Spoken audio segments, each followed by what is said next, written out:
एक घने जंगल में एक छोटा सा लोमड़ी फॉक्स रहता था, जिसका नाम फॉक्सी था। फॉक्सी बहुत चतुर था, लेकिन वह थोड़ा अकेला महसूस करता था। वह अक्सर जंगल के कोनों में घूमता रहता, लेकिन किसी से दोस्ती नहीं कर पाता था। जंगल के सभी जानवर उससे डरते थे, क्योंकि फॉक्सी बहुत चालाक था और उसने कभी किसी से दोस्ती करने की कोशिश नहीं की थी। एक दिन जब फॉक्सी जंगल के पास वाली झील के किनारे खेल रहा था, उसने देखा कि एक छोटा खरगोश झाड़ियों में छिपा हुआ था। खरगोश का नाम रैनी था। रैनी बहुत शर्मीला था और हमेशा अकेला ही रहता था। फॉक्सी ने धीरे धीरे रैनी से कहा, तुम क्यों छिपे हो दोस्त? डर क्यों रहे हो? रैनी थोड़ा चौंका और फिर धीरे से बोला, मुझे जंगल में बहुत से जानवरों से डर लगता है।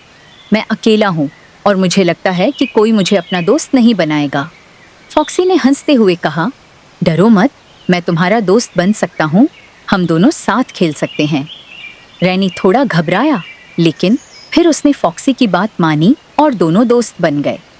अब फॉक्सी और रैनी हर दिन जंगल में खेलने जाते। वे झूलते, दौड़ते और एक दूसरे के साथ मस्ती करते। दोनों बहुत अच्छे दोस्त बन गए थे, लेकिन जंगल में अब भी कुछ कमी थी। एक दिन जब फॉक्सी और रैनी झील के पास खेल रहे थे, अचानक उन्होंने एक अजीब आवाज सुनी। वे दोनों डर के साथ उस आवाज की ओर बढ़े और देखा कि एक उल्लू पेड़ पर बैठा था। उल्लू का नाम ओलिवर था। वह बहुत बुद्धिमान और शांत स्वभाव का था, लेकिन क्योंकि वह रात को ज्यादा सक्रिय रहता था, दिन में वह अकेला ही रहता था। ओलिवर ने देखा कि फॉक्सी और रैनी एक दूसरे के साथ खेल रहे थे और वह भी उनके पास आकर बैठ गया। ओलिवर ने कहा, तुम दोनों अच्छे दोस्त लगते हो। क्या मुझे भी तुम लोग अपना दोस्त बना सकते हो? फॉक्सी और रैनी थोड़ा चौंके, क्योंकि उन्होंने कभी उल्लू को दोस्त नहीं माना था। लेकिन फिर फॉक्सी ने मुस्कुराते हुए कहा, क्यों नहीं, तुम भी हमारे दोस्त बन सकते हो। दोस्ती में कोई फर्क नहीं होता।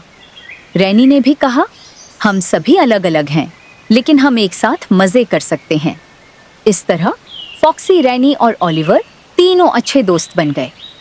अब तीनों जंगल में बहुत मजे करने लगे। ओलिवर ने फॉक्सी और रैनी को रात के समय की सुंदरता दिखानी शुरू की। वह उन्हें चाँद की रोशनी में जंगल के अलग अलग हिस्सों में ले जाता और उन्हें जंगल के बारे में दिलचस्प बातें बताता। रैनी ने भी ओलिवर से सीखा कि रात में कैसे चुपके से घूमना और छिपना है। एक दिन जंगल में एक बड़ी समस्या आ गई।